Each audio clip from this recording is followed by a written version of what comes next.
ದುಬೈನಲ್ಲಿ ಅದ್ದೂರಿಯಾಗಿ ಆಕ್ಷನ್ ಅಂತೂ ನಡೀತು.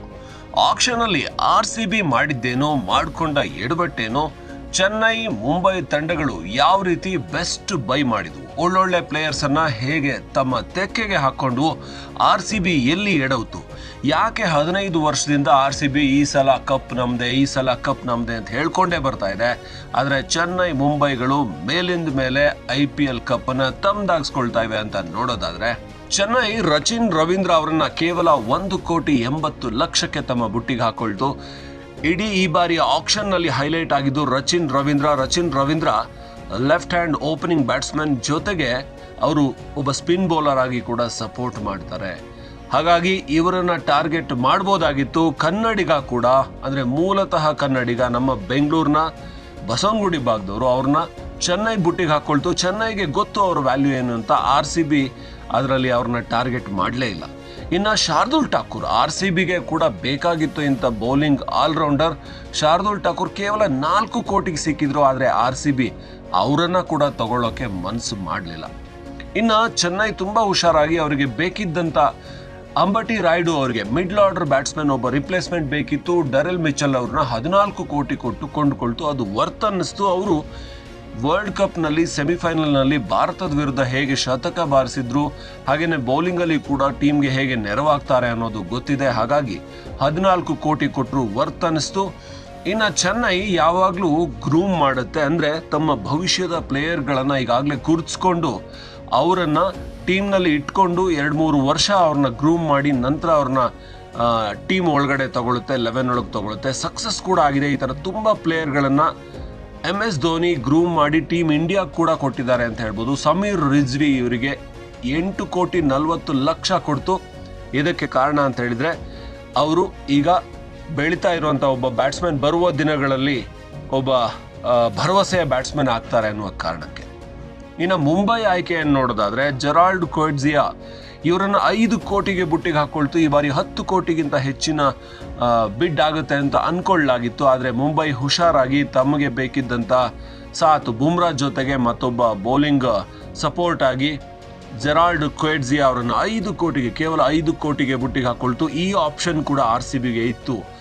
RCB ಒಬ್ಬ ಹೊರಗಡೆ ಅಂದ್ರೆ ವಿದೇಶಿ ಫಾಸ್ಟ್ ಬೌಲರ್ ಅನ್ನ ಕೂಡ ಹುಡುಕ್ತಾ ಇತ್ತು. ಆದರೆ RCB ಇವರನ್ನು ಟ್ರೈ ಮಾಡಲೇ ಇಲ್ಲ. ಇನ್ನು ಮಧುಶಂಕ ಕೂಡ ಅವಕಾಶ ಇತ್ತು RCBಗೆ. ಅಲ್ಲಿ ಮಹೇಲಾ ಜಯವರ್ಧನೆ ಮುಂಬೈ ಟೀಮ್ನಲ್ಲಿದ್ರು. ಅವರು ಹುಷಾರಾಗಿ ಮಧುಶಂಕ ಅವ್ರನ್ನ 4,60,00,000ಕ್ಕೆ ತಮ್ಮ ಬುಟ್ಟಿಗೆ ಹಾಕೊಂಡ್ರು. ಅಂದ್ರೆ ಇಲ್ಲಿ RCB ಕೂಡ ಇವರನ್ನ ಟಾರ್ಗೆಟ್ ಮಾಡ್ಬೋದಾಗಿತ್ತು. ಯಾಕೆಂದ್ರೆ ಇವರಿಗೆ ಇಂಡಿಯನ್ ಕಂಡೀಷನ್ಸ್ ಚೆನ್ನಾಗಿ ಗೊತ್ತಿರುತ್ತೆ. ಯಾಕಂತ ಹೇಳಿದ್ರೆ ಈ ಶ್ರೀಲಂಕಾದವರಾಗಿರೋದ್ರಿಂದ. ಇನ್ನ ಇತ್ತೀಚೆಗೆ ವರ್ಲ್ಡ್ ಕಪ್ನಲ್ಲಿ ಹೈಯೆಸ್ಟ್ ವಿಕೆಟ್ ಟೇಕರ್ ಅಲ್ಲಿ ಟಾಪ್ 3 ಬಂದು ನಿಂತ್ಕೊಂಡಿದ್ರು. 20ಕ್ಕಿಂತ ಹೆಚ್ಚು ವಿಕೆಟ್ ತಗೊಂಡಿದ್ರು ಮಧುಶಂಕ. ಇವರು ಬೌಲಿಂಗ್ ಅಲ್ಲಿ ಕಟರ್ಸ್ ಹಾಕ್ತಾರೆ, ಹಾಗೇನೆ ಸ್ಲೋ ಓವರ್ವನ್ನು ಹಾಕ್ತಾರೆ. ಇವರ ಬಗ್ಗೆ ಮುಂಬೈ ಸ್ಟಡಿ ಮಾಡಿತ್ತು. RCB ಯಾಕೆ ಸ್ಟಡಿ ಮಾಡಿರ್ಲಿಲ್ಲ ಗೊತ್ತಿಲ್ಲ. ನುವಾನ್ ತುಷಾರ ಇವರು ಮಲಿಂಗ ತರ ಬೌಲ್ ಹಾಕ್ತಾರೆ. ಇವರನ್ನ ಮತ್ತೊಮ್ಮೆ ತಗೊಳ್ತು ಮುಂಬೈ ಇಂಡಿಯನ್ಸ್ 4,80,00,000ಕ್ಕೆ. ಇದು ನಿಜಕ್ಕೂ ಮತ್ತೊಂದು ಬೆಸ್ಟ್ ಬೈ ಅಂತ ಹೇಳ್ಬೋದು ಮುಂಬೈದು. ಹಾಗಾಗಿ ಇಲ್ಲಿ ಬೌಲಿಂಗ್ ಏನಿದೆ ಆ ಒಂದು ಸ್ಟ್ರೆಂಥನ್ ಮಾಡ್ಕೊಳ್ತು ಮುಂಬೈ. ಆದರೆ RCB ಮಾಡ್ಕೋಬೇಕಾಗಿದ್ದೆ ಬೌಲಿಂಗ್ ಅನ್ನ ಸ್ಟ್ರೆಂಥನ್. ಸಿರಾಜ್ಗೆ ಒಂದು ಆಪ್ಷನ್ ಕೊಡಬೇಕಾಗಿತ್ತು, ಸಿರಾಜ್ಗೆ ಒಂದು ಸಪೋರ್ಟ್ ಕೊಡಬೇಕಾಗಿತ್ತು. ಅದನ್ನ ಇಲ್ಲಿ RCB ಮಾಡಲಿಲ್ಲ. ಇವ್ರು ತಗೊಂಡಿದ್ದು ಅಲ್ಝರಿ ಜೋಸೆಫ್ ಅವ್ರನ್ನ. ಇಲ್ಲಿ ಜನ ಈಗಾಗಲೇ ತಮಾಷೆ ಮಾಡ್ತಾ ಇದ್ದಾರೆ. ಅಲ್ಝರಿ ಜೋಸೆಫ್ ಅವ್ರನ್ನ ಈಗ ಇಂಗ್ಲೆಂಡ್ ವಿರುದ್ಧ ನಡೀತಾ ಇರುವಂತ ಸೀರೀಸ್ ಅಲ್ಲಿ ವೆಸ್ಟ್ ಇಂಡೀಸೇ ಅವ್ರನ್ನ 11 ಇಂದ ಹೊರಗಿಟ್ಟಿದೆ. ಅವರನ್ನ 11 ಅಲ್ಲಿ ಆಡಿಸ್ತಾನೆ ಇಲ್ಲ. ಅವರಿಗೆ 11.5 ಕೋಟಿ ಕೊಟ್ಟು RCB ಕೊಂಡ್ಕೊಳ್ಳುವ ಅವಶ್ಯಕತೆ ಇತ್ತ? ಇವರ ಬದಲು ಬೇರೆ ಜೆರಾಲ್ಡ್ ಕೊಯ್ಟ್ಜಿಯಾ ಇದ್ರು, ಮಧುಶಂಕ ಇದ್ರು, ಬೇರೆ ಬೌಲರ್ ಮೇಲೆ ಬಿಡ್ ಮಾಡ್ಬೋದು. ಶಾರ್ದೂಲ್ ಠಾಕೂರ್ ಮೇಲೆ ಬಿಡ್ ಮಾಡ್ಬೋದಾಗಿತ್ತು. ಡೊಮೆಸ್ಟಿಕ್ ನಮ್ಮ ಇಂಡಿಯನ್ ಕಂಡೀಷನ್ಸ್ ಗೊತ್ತಿರುವಂತ ಪ್ಲೇಯರು. ಸುಮ್ನೆ RCB ಅವರು ಯಾವಾಗ್ಲೂ ಸರಿಯಾಗಿ ಆಕ್ಷನ್ ಅಲ್ಲಿ ಒಳ್ಳೆಯ ಸ್ಟಡಿ ಮಾಡಿರಲ್ಲ, ಒಳ್ಳೆ ಪ್ಲೇಯರ್ ಅನ್ನು ತಗೊಳ್ಳಲ್ಲ, ಕೊನೆ ಕಪ್ ಗೆಲ್ಲಲ್ಲ. ಇದರಿಂದ ಎಡ್ವರ್ಟ್ ಮಾಡ್ಕೋತಾರೆ. ಲೂಕಿ ಫರ್ಗ್ಯೂಸನ್ ಅವ್ರ ಮೇಲೆ ಬಿಡ್ ಮಾಡಿ ಲೂಕಿ ಫರ್ಗ್ಯೂಸನ್ ಅವ್ರನ್ನ 2 ಕೋಟಿಯಲ್ಲಿ ತಗೊಂಡ್ರು. ಬೆಸ್ಟ್ ಬೈ ಅಂತ ಹೇಳ್ಬೋದು. ಆದ್ರೆ ಲೂಕಿ ಫರ್ಗ್ಯೂಸನ್ ಈಗಾಗಲೇ ತುಂಬಾ ಎಕ್ಸ್ಪೀರಿಯನ್ಸ್ ಇದ್ರೂ ಕೂಡ ಅಷ್ಟರ ಮಟ್ಟಿಗೆ ಇಫೆಕ್ಟಿವ್ ಅಂತ ಅನ್ನಿಸ್ತಾ ಇಲ್ಲ. ಇವರು ಸಿರಾಜ್ಗೆ ಸಪೋರ್ಟ್ ಮಾಡ್ತಾರ? ಒಬ್ಬ ಸ್ಟಾರ್ ಬೌಲರ್, ಫಾರಿನ್ ನಲ್ಲಿ ಸ್ಟಾರ್ ಬೌಲರ್ ಅಂದ್ರೆ ಸ್ಟಾರ್ ಅಂತ ಹೇಳೋದಿಕ್ಕಾಗಲ್ಲ. ಸೊ ಹಾಗಾಗಿ RCB ಇಲ್ಲಿ ಕೂಡ ಎಡೋತು. ಇನ್ನ ಯಾರಾದ್ರೂ ಗ್ರೂಮ್ ಮಾಡಿಕೊಂಡು ಹೊಸಬರನ್ನ ತಗೊಂಡು RCB ಸಕ್ಸಸ್ ಆಗುತ್ತಾ, ಭವಿಷ್ಯಕ್ಕೆ ಒಬ್ಬ ಒಳ್ಳೆ ಪ್ಲೇಯರ್ ಅನ್ನ ರೆಡಿ ಮಾಡ್ತಾ ಇದೆಯಾ ಅಂದ್ರೆ ಯಶ್ ದಯಾಳ್ ಅವ್ರನ್ನ ತಗೊಂಡು ಸಿಕ್ಕಾಪಟ್ಟೆ ಬಿಲ್ಡಪ್ ಎಲ್ಲ ತಗೊಂಡ್ರು. ನಾವು ಯಶ್ ದಯಾಳ್ ಅವ್ರನ್ನ ಸ್ಕೌಟಿಂಗಲ್ಲಿ ನೋಡಿದ್ವಿ, ತುಂಬ ಡೆವಲಪ್ಮೆಂಟ್ ಆಗ್ತಾ ಇದ್ದಾರೆ, ಅವ್ರನ್ನ ನಮ್ಮ ಟೀಮಿಗೆ ಸೇರಿಸ್ಕೊಂಡಿರೋದ್ರಿಂದ ನಾವು ನಿಜಕ್ಕೂ ಯಶಸ್ವಿ ಆಗ್ತೀವಿ ಅಂತೆಲ್ಲ ಬಿಲ್ಡಪ್ ಕೊಟ್ಟರು. ಹಾಗೆ ಏನು ಪೋಸ್ಟ್ಗಳನ್ನೆಲ್ಲ ಹಾಕೋತಾ ಇದ್ದಾರೆ. ಯಶ್ ದಯಾಳ್ ಅವರ ಡೆವಲಪ್ಮೆಂಟು ದೇಶೀಯ ಟೂರ್ನಿಗಳಲ್ಲಿ ಎಲ್ರಿಗೂ ಗೊತ್ತಿದೆ. ಇವ್ರು ಕೊಡುವ ಬಿಲ್ಡಪ್ ಮಟ್ಟಿಗೇನು ಅವರು ಎಕ್ಸ್ಟ್ರಾಡಿನರಿ ಅಂತ ಪರ್ಫಾರ್ಮನ್ನು ಮಾಡಿಲ್ಲ. ಇವರು ಯಶ್ ದಯಾಳ್ನ 5 ಕೋಟಿಗೆ ಯಾಕೆ ತಗೊಂಡ್ರೋ ಗೊತ್ತಿಲ್ಲ, ಅಷ್ಟು ಬಿಡ್ ಮಾಡಿ. ಹೀಗಿರುವಾಗ RCB ಅವ್ರು ಮಾಡೋ ಎಡ್ವರ್ಟ್ಗಳನ್ನ ನೋಡಬೇಕು ನೀವು, ನಿಮಗೆ ಆಶ್ಚರ್ಯ ಆಗುತ್ತೆ. 20 ಕೋಟಿಯವರೆಗೂ ಹೋಗ್ತಾರೆ ಪ್ಯಾಟ್ ಕಮಿನ್ಸನ್ನ ತಗೊಳ್ಳೋದಕ್ಕೆ. ಒಬ್ಬ ಫಾಸ್ಟ್ ಬೌಲರ್ ಸರಿ, ಒಬ್ಬ ಕ್ಯಾಪ್ಟನ್ಸಿ ಮೆಟೀರಿಯಲ್ ಸರಿ, ಈಗಾಗಲೇ ಫಾಫ್ ಡು ಪ್ಲೆಸಿಸ್ ಇದ್ದಾರೆ ಕ್ಯಾಪ್ಟನ್ಸಿ ಮೆಟೀರಿಯಲ್, ಆದರೆ 20 ಕೋಟಿವರೆಗೂ ಹೋಗ್ತಾರೆ ಅಂದರೆ ಇವರ ಪರ್ಸಲ್ಲಿ ಇದ್ದಿದ್ದೆ 23 ಕೋಟಿ. ಆದರೆ ಒಬ್ಬ ಪ್ಲೇಯರ್ ತಗೊಳ್ಳೋದಕ್ಕೆ 20 ಕೋಟಿಯನ್ನು ಮೀರಿ ಹೋಗ್ತಾರೆ ಅಂದರೆ ಇವರು ದುಡ್ಡನ್ನ ಇಟ್ಕೊಂಡು ಟೈಮ್ ಪಾಸ್ ಮಾಡ್ತಾ ಇದ್ದಾರೆ ಅಥವಾ ಇವರು ಸ್ಟಡಿ ಮಾಡ್ಕೊಂಡು ಬಂದಿದ್ದಾರೆ.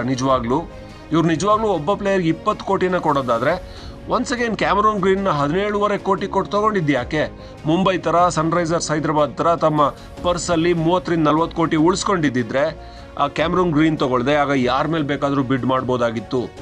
ಆದರೆ ಒಬ್ಬ ಪ್ಯಾಟ್ ಕಮಿನ್ಸ್ ಮೇಲೆ ಇವರು ಭವಿಷ್ಯದಲ್ಲಿ ಟೀಮ್ಗೆ ಇನ್ನೊಂದು 5-6 ವರ್ಷ ಬರ್ತಾರಾ, ಇವ್ರನ್ನ ನಾವು ನಿಜಕ್ಕೂ ಉಳಿಸ್ಕೋಬೋದಾ ಅಂತ ಹೇಳಿದರೆ ಆ ರೀತಿಯಲ್ಲಿ ಇಲ್ಲ. ಮುಂದಿನ ಮೆಗಾ ಆಕ್ಷನಲ್ಲಿ ಕೈ ಬಿಡಲೇಬೇಕು.